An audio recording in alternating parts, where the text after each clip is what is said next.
Good morning students, स्वागत है आपका आपके अपने हरी नरेन इंग्लिश हाईवे क्लासेस में। हम लोग correct form of the verb वाले टॉपिक पे चर्चा कर रहे थे और इस टॉपिक में हम लोगों ने अब तक 6 टेंस कंप्लीट कर लिए थे।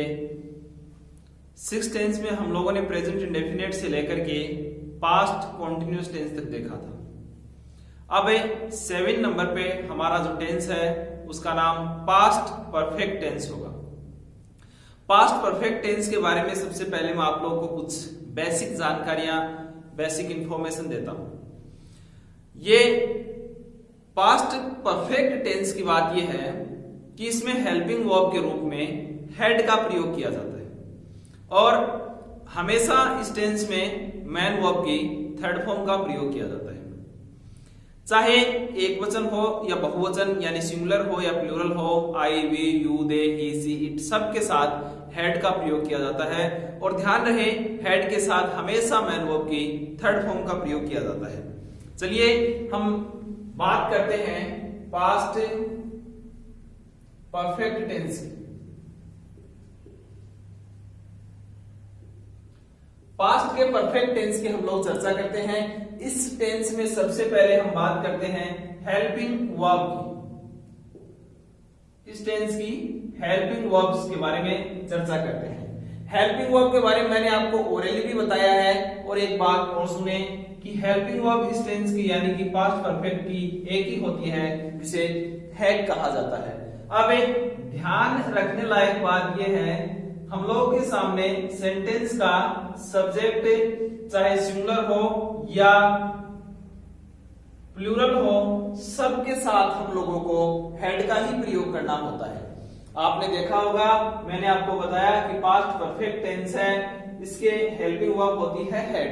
अब सेंटेंस का सब्जेक्ट सिंगुलर हो चाहे प्लूरल हो, यानी कि यूं कहें ही हो, she, it, Ram, I, we, you, they, Ram and Shyam,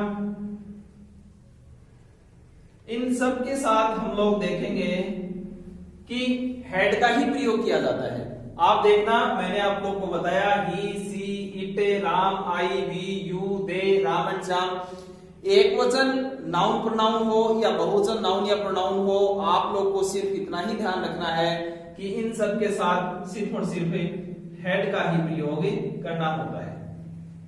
और हैड के साथ यानी या फिर यूं कहें, इस टेंस की जो मैन वर्ब होती है पास्ट परफेक्ट टेंस की, वो हमेशा थर्ड फॉर्म का ही प्रयोग किया जाता है।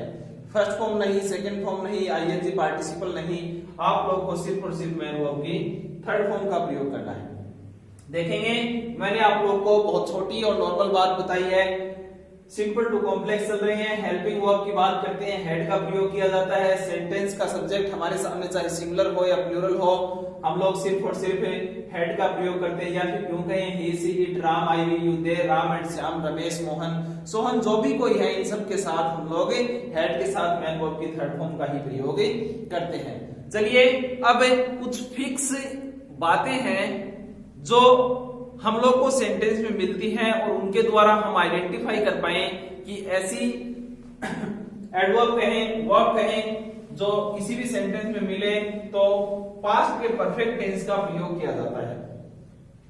सबसे पहले तो मैं यूं कहूं कि सेंटेंस में आप लोगों को मिडल में बिफोर मिले या फिर आफ्टर मिले, आप लोगों को पास्ट के परफेक्ट टेंस को आइडेंटिफाई करना है। या फिर यूं समझे कि यहां पर हम लोग पास्ट परफेक्ट टेंस का प्रयोग करते हैं। बिफोर और आफ्टर का क्या सिस्टम है, ये सब मैं आप लोग को एक पैटर्न के द्वारा समझाता हूं। पैटर्न आपके सामने ये है। सबसे पहले आप इस बात को समझने की कोशिश करें। हम बात कर रहे हैं पास्ट परफेक्ट टेंस की। बिफोर की बात समझें। बिफोर का हिंदी में अर्थ होता है पहले। बिफोर का हिंदी में अर्थ होता है पहले और आफ्टर का हिंदी में अर्थ होता है बाद में। तो सेंटेंस के बीच में, सेंटेंस के मिडल में अगर आप लोगों को बिफोर वर्ड मिले, आप लोगों को क्या मिले जी, बिफोर मिले, तो बिफोर से पहले आप लोगों को पास्ट परफेक्ट टेंस का प्रयोग करना है। बात समझ में आई? बिफोर से पहले, बिफोर का मतलब पहले, हम टेंस पढ़ रहे हैं पास्ट परफेक्ट। बिफोर से पहले आप लोगों को पास्ट परफेक्ट का यूज करना है और बिफोर के बाद आप लोगों को सिंपल पास्ट का प्रयोग करना है, या फिर यूं कहें मैन वर्ब की सेकंड फॉर्म का प्रयोग करना है। पैटर्न नंबर ए आपके सामने ये रहा। मैंने पहले पैटर्न पे आप लोगों को समझाने की कोशिश की है। आप बहुत ही बारीकी से इन बातों को समझने सीखने की कोशिश करें। मैंने आप लोगों को कहा कि बिफोर और आफ्टर दो एडवर्ब की तरह काम करती है, या फिर यूं कहूं सेंटेंस के एकदम बीच में, सेंटेंस के एकदम मिडल में आप लोग को या तो बिफोर मिले या आफ्टर मिले। इन बिफोर और आफ्टर को देख करके पहचानना होता है। मैंने कहा बिफोर का मतलब पहले और आफ्टर का मतलब बाद में। सेंटेंस के बीच में आप यहां पर समझिएगा कि बिफोर लिखा हुआ है। बिफोर लिखा हुआ है तो बिफोर का मतलब होता है पहले, तो हम पढ़ रहे हैं पास्ट परफेक्ट। तो पास्ट परफेक्ट टेंस का प्रयोग हम लोगों को बिफोर से पहले करना होता है। पास्ट परफेक्ट का मतलब होता है जी हैड प्लस मैन वर्ब के थर्ड फॉर्म का प्रयोग हम लोग बिफोर से पहले करेंगे, और बिफोर के बाद आप देखोगे कि सिंपल पास्ट यानी कि मैन वर्ब की सेकंड फॉर्म का प्रयोग आप करोगे। बात समझ में आई होगी। पैटर्न ए पे चले हैं हम लोग। मैंने आप लोगों को बताया कि आपके सामने दो पैटर्न है, दो एडवर्ब कहें आफ्टर बिफोर। अब देखना सेंटेंस के मिडल में आपको या तो बिफोर मिलेगा या आफ्टर मिलेगा। अगर बिफोर मिलता है तो बिफोर से पहले पास्ट परफेक्ट का प्रयोग करेंगे, और जब बिफोर का प्रयोग हम लोगों ने बिफोर से पहले हम लोगों ने पास्ट परफेक्ट का प्रयोग कर दिया, तो बिफोर के बाद हम लोगों को सिंपल पास्ट का प्रयोग करना होता है। अब इसकी जो हेल्पिंग वर्ब और मैन वर्ब होती है, मैंने आप लोगों को यहां पर भी समझाया था कि हेड के साथ मैन वर्ब की थर्ड फॉर्म का प्रयोग करना होता है, और सिंपल पास्ट में हम लोगों को मैन वर्ब की सेकंड फॉर्म का प्रयोग करना होता है। चलिए हम लोग दूसरे पैटर्न पे चलते हैं। दूसरा पैटर्न ये है आपके सामने कि अब ए पैटर्न को हमने देखा, पैटर्न बी की बात करते हैं। आप देखोगे कि सेंटेंस के बीच में थोड़ी देर पहले हमें बिफोर मिला था, इस बार सेंटेंस में हम लोगों को आफ्टर मिले। तो आफ्टर का मतलब बेटा मैंने आप लोगों को बताया था कि बाद में, तो इसके बाद इस बार आप लोगे पास्ट के परफेक्ट टेंस का प्रयोग करोगे। इस बार आप पास्ट के परफेक्ट टेंस का प्रयोग करोगे, और आफ्टर से पहले आप लोगे सिंपल पास्ट का प्रयोग करोगे। सिंपल पास्ट का मतलब आप समझ रहे होंगे कि आप लोगों को मैन वर्ब की सेकंड फॉर्म का प्रयोग करना होता है, और यहां पर आप देखोगे कि आफ्टर का मतलब होता है बाद में। तो बाद में आप लोगों को हेड के साथ मैन वर्ब की थर्ड फॉर्म का प्रयोग करना होता है। बहुत ही छोटी सी बात बताई है मैंने आप लोगों को। आप लोगों के सामने सिंपल पास्ट टेंस को आइडेंटिफाई करने के दो तरीके रखे हैं। नंबर एक पे हम लोगों ने चर्चा की है कि पैटर्न ए में पहले तो आप यूं समझें कि बिफोर और आफ्टर दो एडवर्ब की तरह काम करते हैं। दो वर्ड आप लोगों को सेंटेंस के मिडल में, सेंटेंस के बीच में मिलते हैं। अगर बिफोर मिलता है तो बिफोर का मतलब होता है पहले, तो बिफोर से पहले आप हेड प्लस मैन वर्ब की थर्ड फॉर्म का प्रयोग करोगे। जब आप लोगों ने बिफोर से पहले हेड प्लस मैन वर्ब की थर्ड फॉर्म का प्रयोग कर दिया, तो उसके बाद आप लोग मैन वर्ब की सेकंड फॉर्म यानी सिंपल पास्ट का प्रयोग करोगे। ये बहुत बार एग्जाम में पूछा जाने वाला टेंस है, बिना किसी झिझक के, हिचकिचाहट के।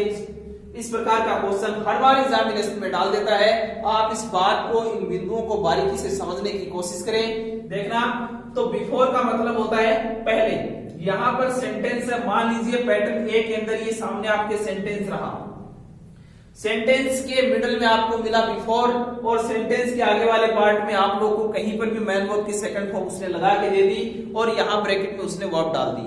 अब आपसे ये ब्लैंक भरवाना चाहता है, तो आपके दिमाग में ये बात निश्चित रूप से रहनी चाहिए कि बिफोर है तो बिफोर से पहले हम लोगों को हेड के साथ मैन वर्ब के थर्ड फॉर्म का प्रयोग करना होता है। एग्जाम्पल के तौर पे यहां पर ब्रैकेट में उसने गो लिखा हुआ है, तो यहां पर आप लोग को पास्ट परफेक्ट टेंस के अंदर हैड गॉन का प्रयोग करना होता है। यहां पर उसने हेड गोन का प्रयोग कर दिया, तो मान लीजिए यहां पर आप लोगों को जीओ की ही कोई और सेकंड फॉर्म वेट का यूज करना होता है। समझ में आ रही होगी, बिफोर से पहले मैन वर्ब की थर्ड फॉर्म हेड के साथ, बिफोर के बाद मैन वर्ब की सेकंड फॉर्म।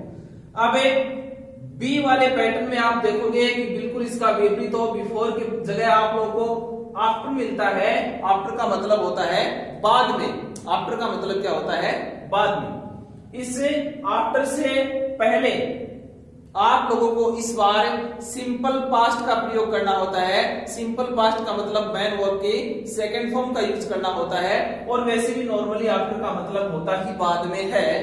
तो बाद आप करोगे हेड प्लस मैन वर्ब के third form past perfect tense का प्रयोग करोगे। किसका यूज करोगे, पास्ट के परफेक्ट का। और पास्ट परफेक्ट की आइडेंटिफिकेशन, इसकी पहचान आप लोग को मालूम है कि हेड के साथ मैन वर्ब के थर्ड फॉर्म। फिर वही बात है, अगर आपने सेंटेंस के एक तरफ पे हेड प्लस मैन वर्ब की थर्ड फॉर्म कर दी, तो आफ्टर से पहले यानी सेंटेंस के दूसरे पार्ट में आप लोगों को मैन वर्ब की सेकंड फॉर्म का प्रयोग करना होता है। ये पहचान आप लोगों को निश्चित रूप से अपने जहन में, अपने माइंड में रखनी होती है। चलिए, तो मैंने आप लोग को बहुत कॉमन बात बताई है, एक बार इसे क्विक रिवाइज कर लेते हैं। मैंने आप लोग को आज बताया कि पास्ट परफेक्ट टेंस के बारे में। पास्ट परफेक्ट टेंस की मैंने आपको सबसे पहले यह भी बताया कि हर टेंस की अपनी हेल्पिंग वर्ब होती है, हर टेंस की मैन वर्ब और एडवर्ब्स होती हैं। बगैर हेल्पिंग वर्ब, मैन वर्ब और एडवर्ब के हम लोग काम नहीं चला सकते। तो सबसे पहले हम लोगों ने चर्चा की थी हेल्पिंग वर्ब के बारे में। पास्ट परफेक्ट टेंस की हेल्पिंग वर्ब आप लोगों के सामने होती है हेड। बस एक ही हेल्पिंग वर्ब इसके अंदर होती है। सेंटेंस का सब्जेक्ट चाहे हमारे सामने सिंगुलर हो या प्लूरल हो, आप लोगों को सिर्फ और सिर्फ हेड का प्रयोग करना होता है। उसके बाद में 2 नंबर पे हम लोगों ने चर्चा की थी मैन वर्ब की। अब पास्ट परफेक्ट टेंस के अंदर आपको परफेक्ट टेंस कहीं पर भी मिले या परफेक्ट नाम जहां पे मिले, तो वहां पे मैन वर्ब की थर्ड फॉर्म का ही प्रयोग होता है। और परफेक्ट के साथ कंटीन्यूअस आए तब आपको वर्ब के फर्स्ट फॉर्म के साथ आईएनजी का प्रयोग करना होता है। तो परफेक्ट के अंदर मैन वर्ब की थर्ड फॉर्म का प्रयोग करेंगे। उसके बाद हम लोगों ने चर्चा की थी कि आफ्टर और बिफोर एक एडवर्ब की तरह काम करते हैं। सेंटेंस के बीच में अगर आप लोग को बिफोर मिले तो बिफोर का मतलब होता है पहले, तो आप लोग बिफोर से पहले हेड प्लस मैन वर्ब की थर्ड फॉर्म का प्रयोग करें। और उसके बाद जो पार्ट बच जाता है उसमें आप लोग करोगे मैन वर्ब की सेकंड फॉर्म का प्रयोग। नंबर 2 पे या पैटर्न 2 पे हम लोगों ने चर्चा की थी कि बी वाले पैटर्न में देखा था कि सेंटेंस के मिडल में आप लोगों को आफ्टर वर्ड मिलता है, तो आफ्टर का मतलब होता है बाद में। तो पास्ट परफेक्ट इस बार आप लोगे बाद में करोगे, यानी कि हेड के साथ मैन वर्ब की थर्ड फॉर्म आप इस बार बाद में लगाओगे। और सिंपल पास्ट आपसे आफ्टर से पहले एक सेंटेंस का पार्ट आप लोगों को निश्चित रूप से वो करके देता है, एक पार्ट आप लोगों से करवाना चाहता है बिना किसी झिझक के। आप अगर इस पैटर्न को समझ चुके हैं तो आप लोगों का एक भी क्वेश्चन गलत नहीं होने वाला है। क्या मेरे द्वारा दी गई जानकारी से संतुष्ट हैं? जो भी पैटर्न, जो भी बिंदु हम लोगों ने आज इस वीडियो में बताया है, जिस बिंदु पे चर्चा की है, आप उसे मेरे हिसाब से बहुत बखूबी से समझ चुके होंगे। और इस बिंदु पे, इस पैटर्न पे कौन कौन से एग्जाम्पल लागू होते हैं वो हम लोग अब के बाद जो नेक्स्ट वीडियो आएगा बहुत ही जल्द, यानी नेक्स्ट डे ही आने वाला है, उस वीडियो में हम चर्चा करते हैं किस प्रकार से आपसे क्वेश्चन पुटअप किए जाते हैं, किस प्रकार से आप लोग उनका रिप्लाई करते हैं, आपका मैनर क्या होना चाहिए, आपका तरीका क्या होना चाहिए रिप्लाई करने का। तब तक के लिए आप सभी स्टूडेंट्स अपना बहुत ख्याल रखें। अभी मौसम परिवर्तित हो रहा है, बदलने वाला है और बदल भी रहा है। सभी स्टूडेंट्स अपना बहुत बहुत ज्यादा ख्याल रखें, अपना ध्यान रखें, माता पिता की सेवा करें। Thank you very much. जय हिंद, जय भारत।